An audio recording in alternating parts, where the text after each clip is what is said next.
Assalamualaikum warahmatullahi wabarakatuh. Selamat datang di channel Ruang Dimensi. Bersama saya yang akan menceritakan kisah horor dan misteri. Apa kabar teman-teman semua? Semoga kalian dalam keadaan sehat selalu, panjang umur, bahagia selalu, dan sukses selalu. Pada kesempatan kali ini, saya akan melanjutkan cerita sebelumnya. Cerita yang berjudul Tragedi Toilet Sekolah, yang ditulis oleh Balkis Ashifa. Buat teman-teman yang baru bergabung di channel ini, silakan klik tombol subscribe dan nyalakan lonceng notifikasinya, agar kalian tidak ketinggalan cerita terbaru dari kami. Dan buat kalian yang belum mendengarkan episode sebelumnya, alangkah baiknya mendengarkannya terlebih dahulu, agar mengerti alur ceritanya. Oke, tidak usah lama-lama, kita langsung saja menuju ke ceritanya.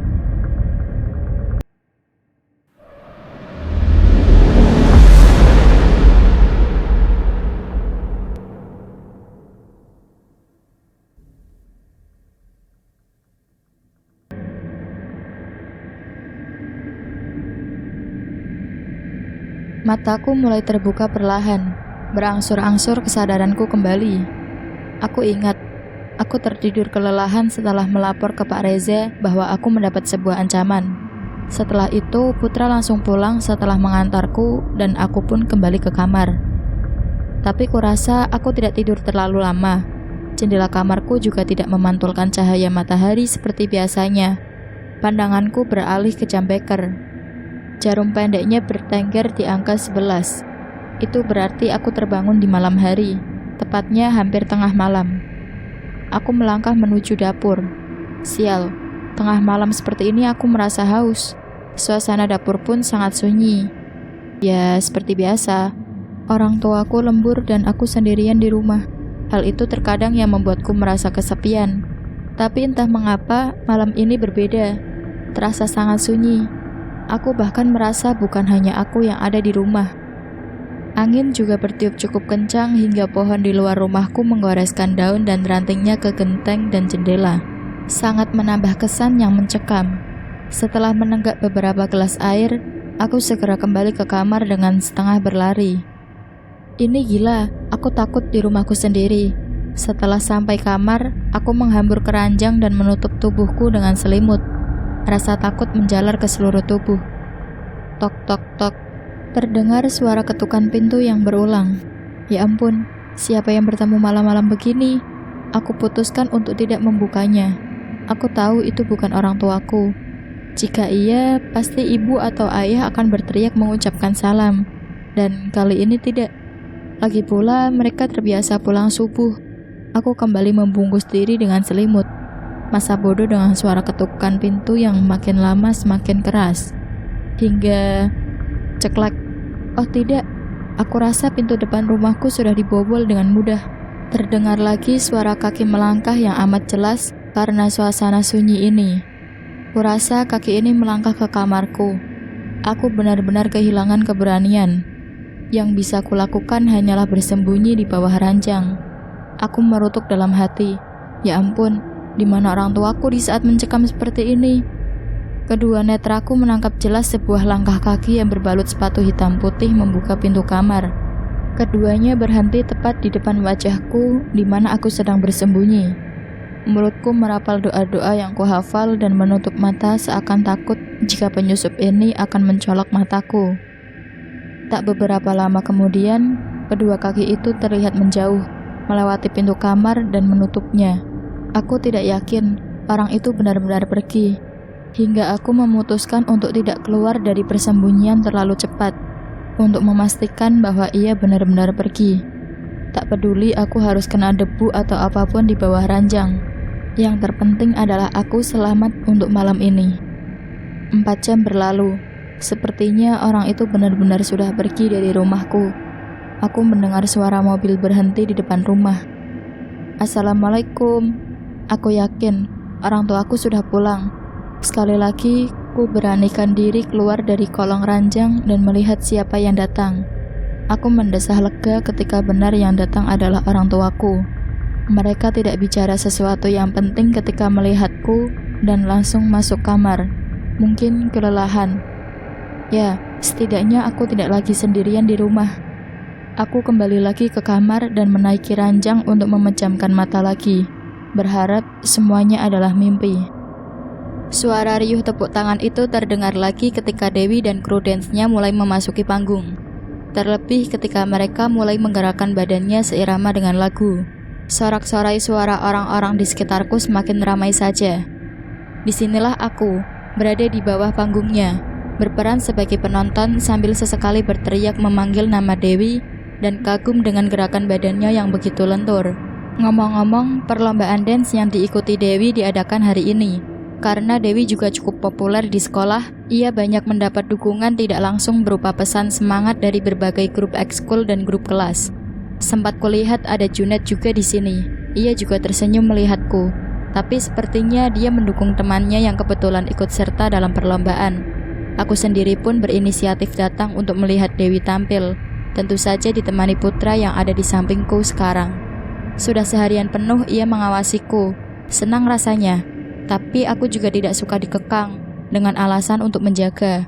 Padahal aku bisa sendiri, semuanya lengkap.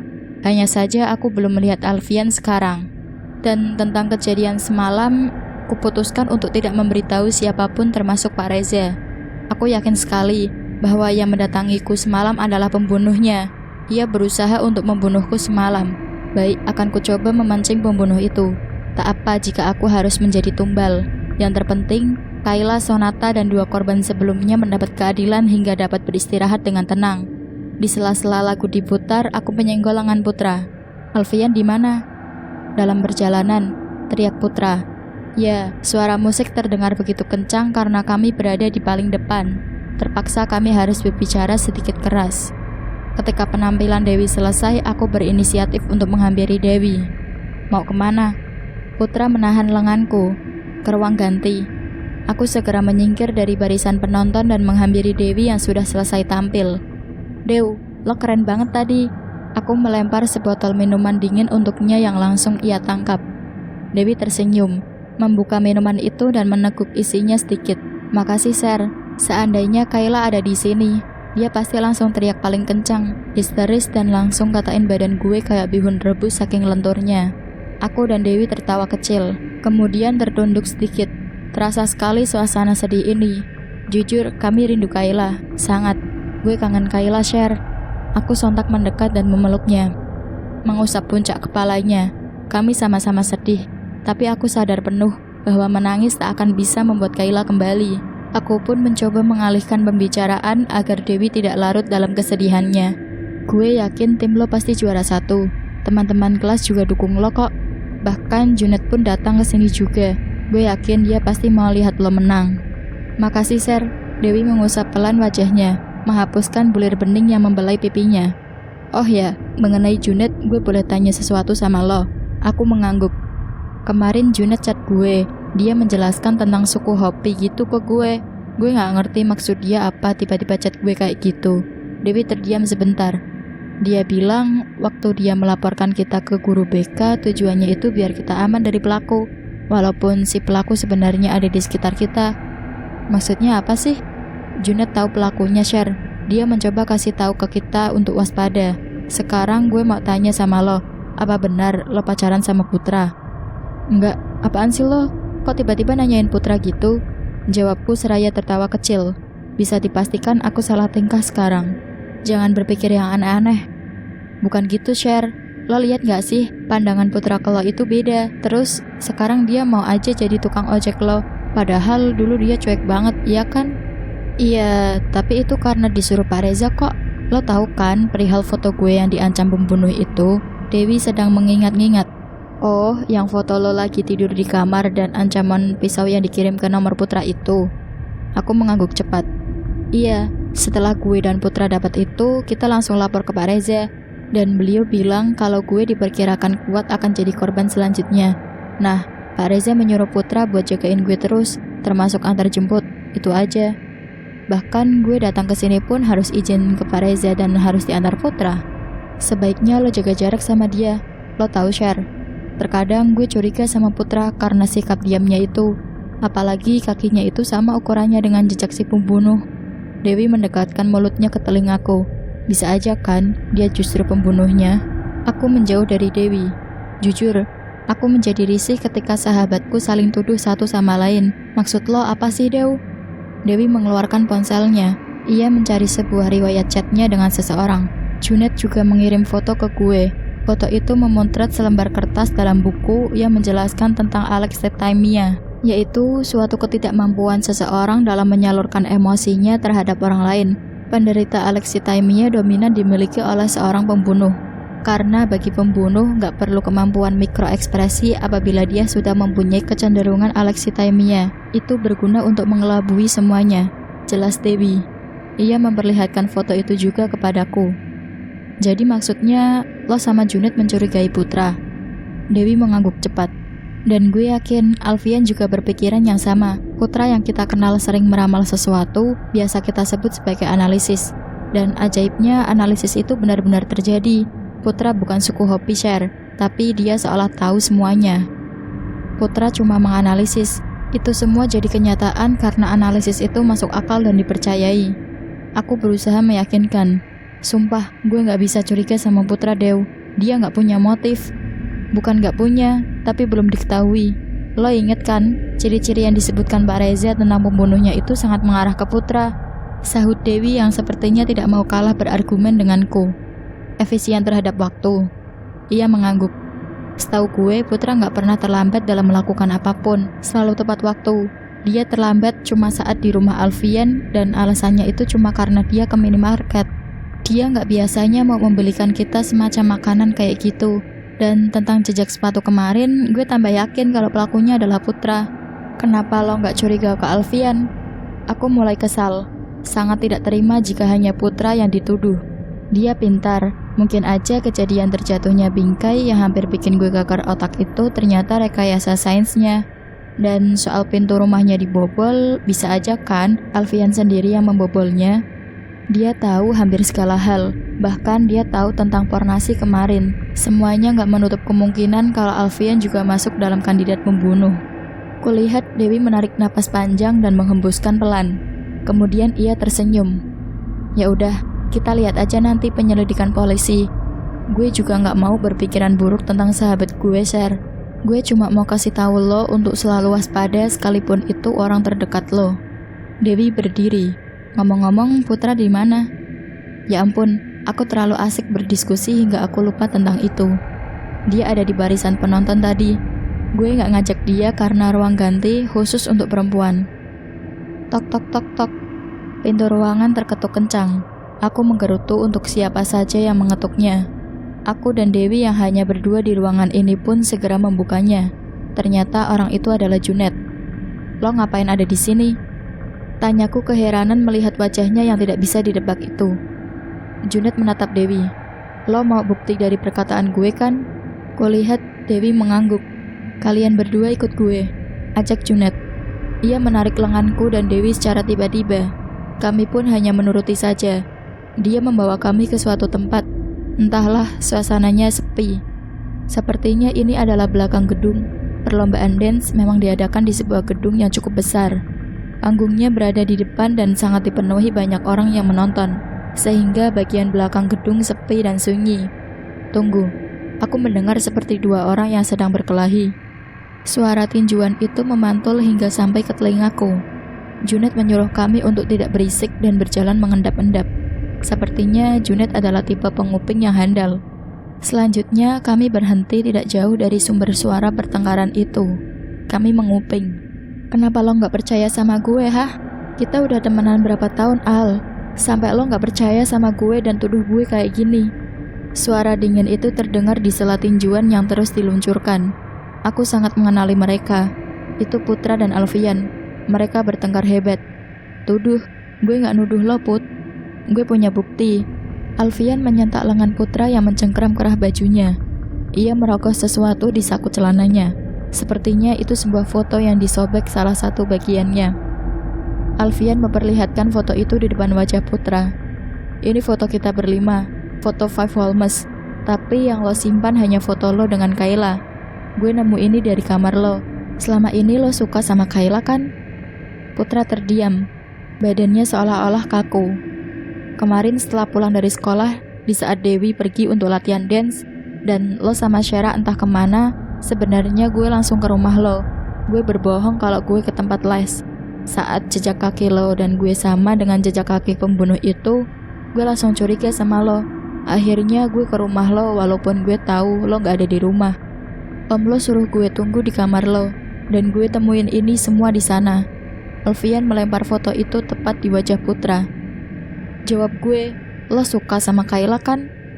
Putra membungkuk mengambil foto itu. Iya, gue suka sama Kayla. Rasanya nyeri mendengarnya. Lututku lemas hingga aku tak sanggup berdiri. Kubiarkan diriku tetap menguping dengan posisi berjongkok. Terus kenapa lo deketin Syara sekarang? Apa lo mau buat Syara bernasib sama dengan Kayla? Kini Alfian yang menarik kerah Putra. Jaga omongan lo. Putra kehilangan kendali. Ia melepas cengkeraman Alfian dalam sekali sentakan dan mencekiknya sekarang. Gue cuma mau yakini Syara kalau Glenn benar-benar pelakunya. Syara adalah orang yang mudah dipengaruhi, dan Glenn harus dipenjara. Dia brengsek karena udah nyentuh Kayla sampai hamil. Gue gak bisa terima itu. Bahkan gue berpikir lebih baik Kayla mati daripada dia harus menderita mengurus anak dari laki-laki sialan itu. Cukup, aku tidak tahan. Aku menghampiri Putra dan Alfian yang sedang bertengkar. Tidak peduli lengan Dewi yang menghalangiku untuk tetap bersembunyi. Plak. Sebuah tamparan sempurna mendarat di pipi Putra. Emosiku tak lagi sanggup dibendung. Sedari tadi air mataku mengucur deras. Dewi dan Junet ikut serta keluar dari persembunyian. Melihat kami semua, Putra membebaskan cengkeraman tangannya yang mencekik leher Alfian. Sher, sejak kapan lo ada di sana? Putra bertanya gugup. Keringat sudah membasahi dahinya. Ya ampun, mulutku susah untuk berkata-kata. Sedih, kecewa, dan hancur tercampur dalam satu rasa. Aku tidak peduli lagi berapa banyak air mata yang kukeluarkan. Jadi begini rasanya. Diterbangkan tinggi, lalu dihembaskan. Sakit juga ternyata. Terima kasih Put. Sher, lo harus dengar dulu penjelasan gue. Gue gak cukup. Jantungku sakit. Tak pernah kurasakan sesak sedalam ini. Gue kecewa sama lo. Gue salah percaya penuh sama lo. Sher, tolong dengarkan dulu. Saat gue turnamen karate dulu, saat dimana Kayla butuh tempat curhat, Kayla bilang, dia telpon lo. Tapi nomor lo gak aktif. Lo gak bisa dihubungi. Kemana lo saat itu? Kalau lo ngaku suka sama Kayla, kenapa lo gak datang di saat dia butuh lo? Jawab gue. Aku luruh seketika. Dewi memelukku erat. Ia menangis juga. Seandainya lo datang, Kayla gak akan ketemu Glenn. Dia gak akan hamil. Dia gak akan stres. Dan dia masih hidup sampai saat ini. Maafin gue, Sher. Bagus. Permainan sudah selesai, Putra. Suara itu datang bersamaan dengan tepukan tangan yang menggema. Kami semua menoleh. Itu Pak Reza dengan senyum sumringahnya. Saatnya mengaku dan mengakhiri cerita. Pak Reza? Saya mengaku untuk apa? Saya tidak salah. Putra masih mengelak. Rasa kecewaku bertambah kepadanya. Motif kamu untuk membunuh Kayla sudah kamu akui sendiri tadi. Jangan lupa, saya merekamnya dari tadi. Pak Reza mengangkat ponselnya tinggi. Kemudian ia menekan tombol play di sana. Bahkan gue berpikir lebih baik Kayla mati daripada dia harus menderita mengurus anak dari laki-laki sialan itu. Pak Reza menghampiri Putra. Dengan gerakan cepat, ia memborgol tangan Putra serta mendorongnya pelan untuk berjalan. Saya harap kamu siap menjawab pertanyaan saya di kantor nanti. Mereka berjalan melewatiku. Netra Putra melirik ke arahku. Tergenang bulir bening di sana. Aku sedih. Bahkan remuk sudah. Otakku berkata bahwa Putra bersalah. Namun hatiku menolak fakta itu. Percayalah, rasanya sangat sakit jika dikecewakan oleh seseorang di saat kita sedang mencintainya. Ya, aku mengaku. Tapi untuk apa?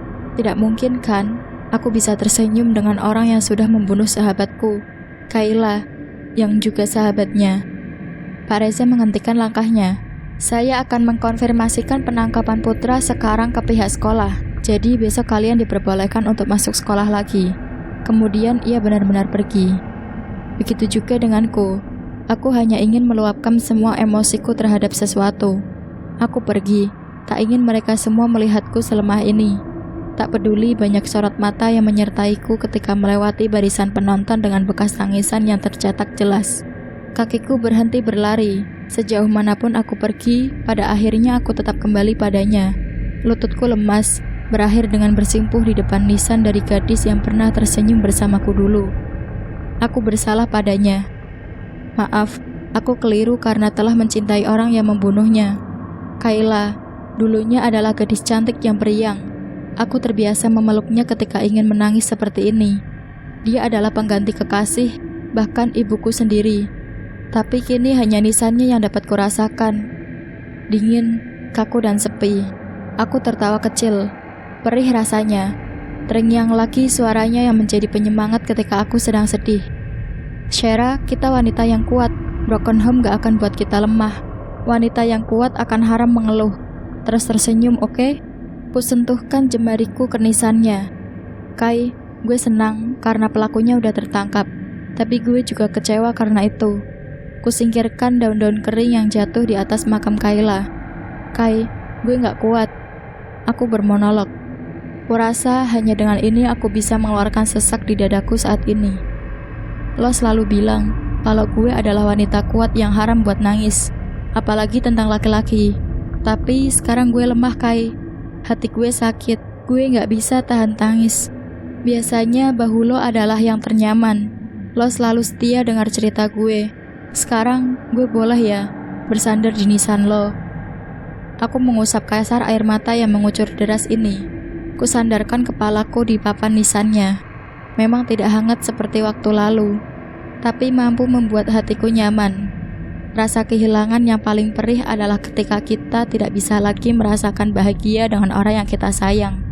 Dan inilah yang kurasakan. Lo baik-baik di sana ya. Gue selalu doain lo dari sini.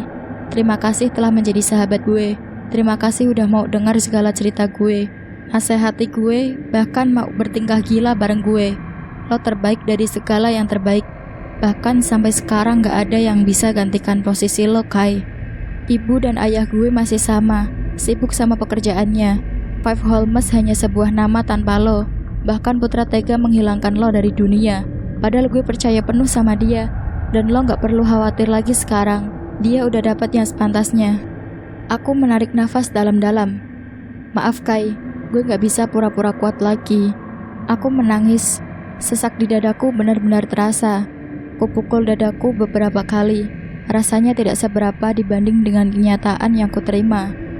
Memori itu terulang lagi. Saat aku kalah bertanding, aku pernah berharap orang tuaku akan memelukku erat dan berkata, "Tidak apa-apa, Shera. Semuanya akan baik-baik saja." Tapi aku tahu itu adalah mimpi semu, dan Kayla yang hanya melihatku saja akan langsung mengatakan, "Jangan pura-pura baik-baik aja di depan gue, Shera. Ayo kita nangis bareng, kita jadi kuat bersama-sama." Kini hanya aku yang menangis sendiri. Ya Tuhan, aku tahu Kayla pergi karena sudah suratan takdir. Tapi mengapa orang sebaik dia harus berakhir seperti ini? Dan mengapa harus Putra di saat aku sudah menyukainya? Sekali lagi ku hapus air mata yang dengan tidak sopannya membelai pipiku. Pada akhirnya aku sadar, sedekat apapun hidupku dengan seseorang, tetap saja berakhir dengan diriku sendiri.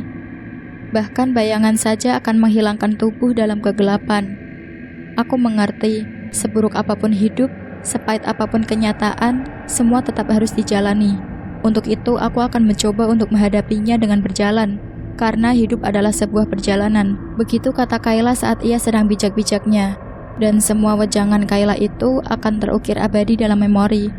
Terima kasih untuk semuanya, Kayla. Selamat datang kembali ke sekolah, anak-anak. Sapa kepala sekolah yang kini berada di podium lapangan sambil memasang senyum sumringahnya. Pelaku pembunuhan tragedi toilet sekolah sudah tertangkap. Jadi kalian dapat kembali melakukan proses belajar mengajar dengan aman. Pak Kepala Sekolah menutup pidatonya pada upacara kali ini. Upacara pertama yang dilakukan ketika masa perliburan paksa itu selesai. Seperti biasa, aku kembali ke kelas. Tapi tidak lagi sama, karena teman sebangkuku Kayla tidak lagi ada. Kursi Putra pun kosong, dan banyak coretan hinaan di atasnya. Setelah dibeberkan bahwa pelaku tragedi itu adalah Putra, satu sekolahan menghujatnya secara tidak langsung. Meski Putra sudah dibawa polisi, namun mereka tetap kesal dan marah. Bahkan Five Holmes juga terkena imbasnya. Teman sekelas kami berpikir bahwa kami tidak lebih dari sekelompokan penjahat. Junet, sang ketua kelas yang mengetahui peristiwa sebenarnya pun tidak banyak membela. Bahkan diam ketika melihat aku dibully kakak senior. Duk, aku meringis. Sebuah lemparan buku paket tepat mengenai kepalaku. Aku menoleh ke arah si pelempar. Itu Didit, teman sebangku Junet. Kurasa dahiku sudah cukup mendapat memarnya. Aku berdiri, melangkah pasti menuju ke arahnya. Aku mencengkram kerah baju Didit, mengangkatnya, lalu meninjukan tanganku yang mengepal sempurna ke pipinya itu. Ia tersungkur, meringis kesakitan. Aku tidak peduli dengan itu. Amarahku berlanjut pada Junet. Hal yang sama kulakukan juga pada si ketua kelas itu. Kenapa? Karena dia juga brengsek. Aku tahu, seharusnya identitas pelaku disembunyikan. Mulut Alfian dan Dewi tidak sebocor itu. Namun dengan sifat sok tahu yang dimiliki Junet, serta cara berbicaranya yang bertele-tele itu, mampu membuat seisi kelas membenci kami, Five Holmes. Bukan hanya aku yang mendapat perlakuan buruk, Alfian dan Dewi juga begitu. Tapi kami tak bisa apa-apa melawan satu kelas, bahkan hampir satu sekolahan sekarang. Karena gosip menyebar lebih cepat dibandingkan kecepatan cahaya. Lo kenapa sih? Junet menyeka darah yang keluar dari hidungnya. Gak terima kenyataan kalau ternyata teman lo yang sok detektif itu pelakunya. Dasar sialan. Tutup mulut busuk lo itu. Aku menghajarnya lagi, terus menerus. Tapi entahlah, Junet sama sekali tidak melawan. Teman sekelasku hanya menonton. Tidak ada yang melerai kami. Putra benar-benar seorang pembunuh. Bahkan Serat pun sudah jadi kriminal sekarang. Junet dalam bahaya. Tolong! Didit berteriak kencang hingga anak kelas sebelah berbondong-bondong menuju ke kelasku. Aku berhenti memukul Junet. Kulihat pandangan di sekitarku. Mereka semua membicarakan kejelekan, berbisik-bisik dan melempar gumpalan kertas ke arahku, Alfian dan Dewi. Ikut teman penjahat lo ke penjara sana. Dasar kriminal, berandal gila, pembunuh kalian. Go to the hell. Gue yakin Kayla juga seorang pembunuh, tapi dia udah mati duluan karena terlalu lemah. Cukup. Aku berlari menerobos tubuh-tubuh yang menabrakku dengan sengaja. Masa bodoh dengan peraturan sekolah tentang hukuman bolos pelajaran. Itu lebih baik daripada mendengar hinaan tentang Kayla. Tidak ada tempat aman. Biasanya aku akan ke toilet jika seperti ini, untuk sekedar membasuh wajah. Tapi aku takut, banyak kakak kelas di sana. Kuputuskan untuk bersembunyi di toilet lama sekolah. Lagi pula garis polisi juga sudah tidak bertengger di sana. Bau pesing bercampur anyir darah masih tercium, meskipun tidak terlalu menusuk penciuman. Lantainya pun sudah dibersihkan separuhnya. Dan disinilah aku tumpahkan semua emosiku. Aku juga takut untuk keluar dan kembali ke kelas. Hingga aku berdiam diri di toilet ini sampai bel pulang sekolah berbunyi. Aku yakin sekolah sudah sepi sekarang. Waktunya untuk pergi. Krek. Tiba-tiba hawa dingin mulai membelai mesra kulitku. Bulu kuduku meremang. Aku mencoba untuk tetap tenang. Ceklak, ceklak, ceklak. Baiklah, aku mulai panik. Kurasa pintu toilet di sebelahku sedang dibuka satu persatu oleh seseorang. Aku terkejut ketika gagang pintuku berusaha dibuka dari luar. Tapi sepertinya orang itu sadar pintu ini dikunci dari dalam. Ia menggedor keras seperti tahu bahwa aku ada di dalam. Anehnya, orang ini tidak mengeluarkan suara sedikit pun.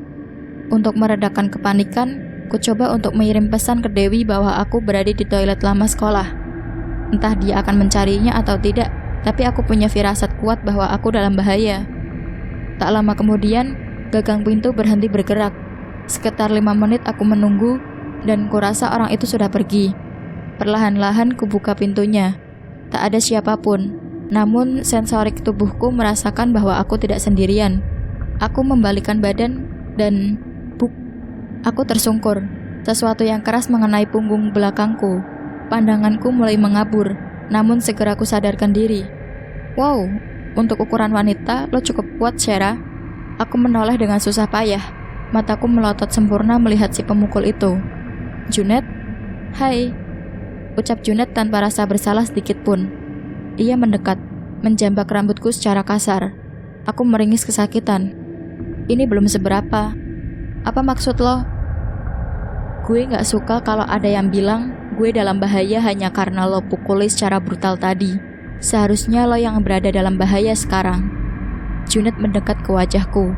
Jarak wajah kami hanya beberapa senti saja sekarang. Mau apa lo? Aku gemetar. Gue suka cara lo pukuli gue tadi.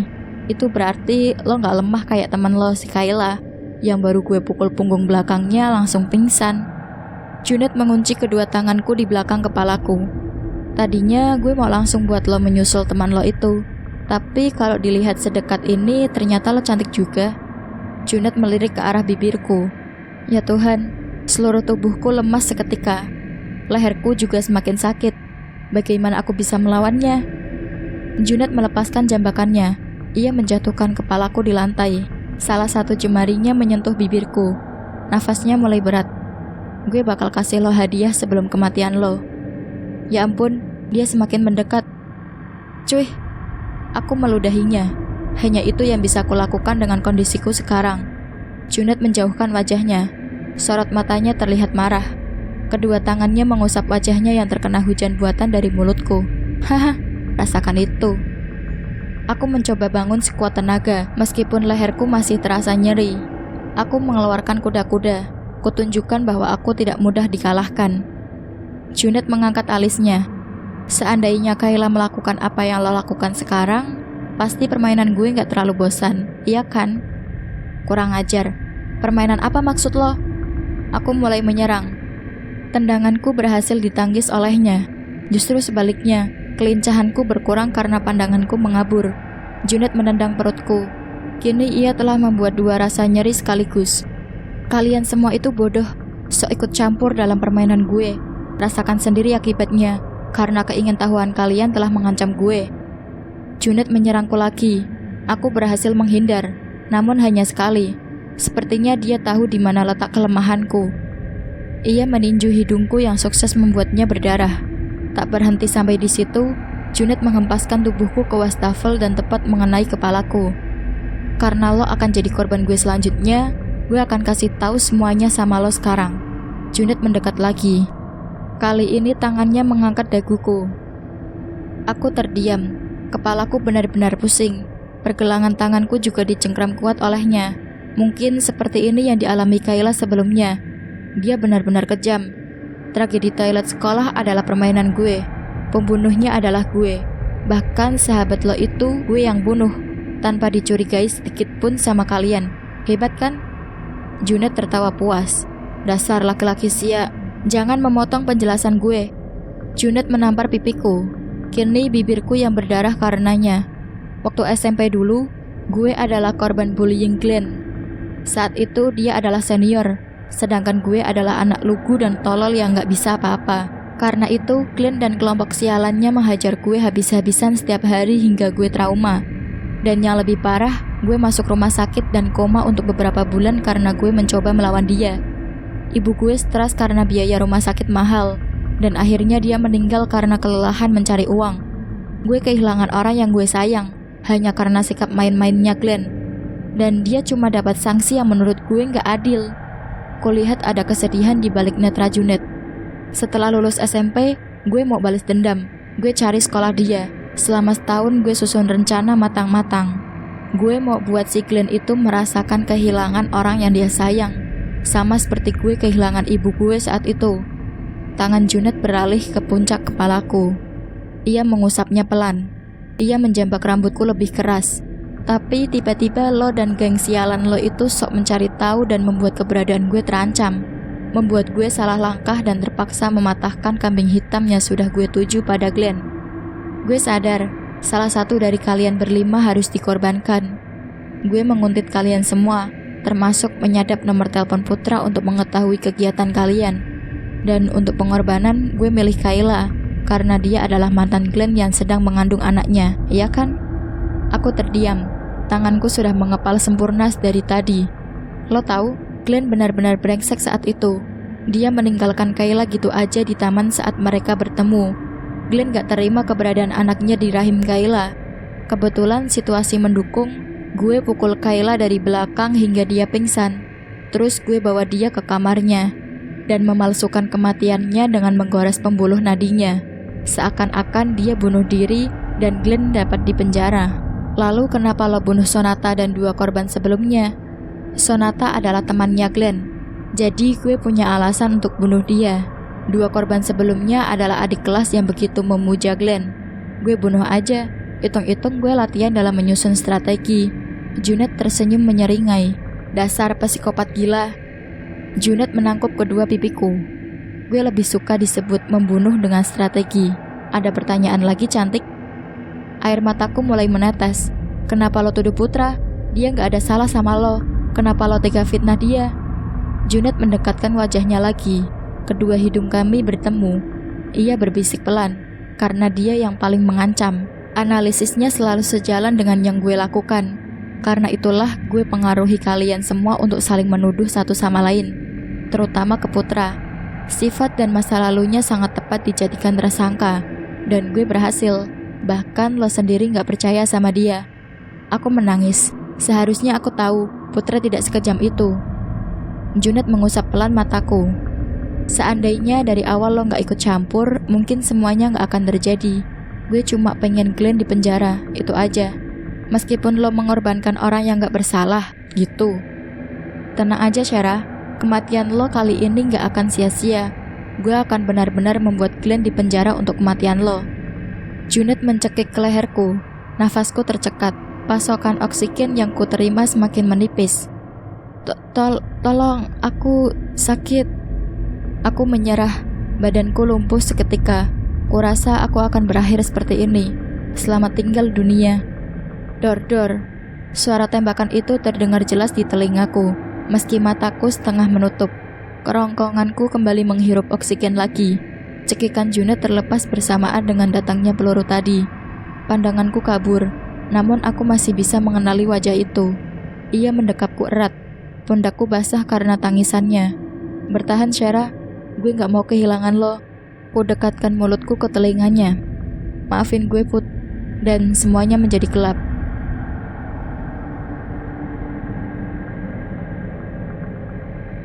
Cerita ini selesai sampai di sini, dan saya akan menceritakan kisah berikutnya. Bagaimana menurut teman-teman tentang cerita ini? Silahkan tulis di kolom komentar. Terima kasih buat kalian semua yang sudah mendengarkan cerita ini sampai habis. Semoga kalian dalam keadaan sehat selalu, panjang umur, bahagia selalu, dan sukses selalu.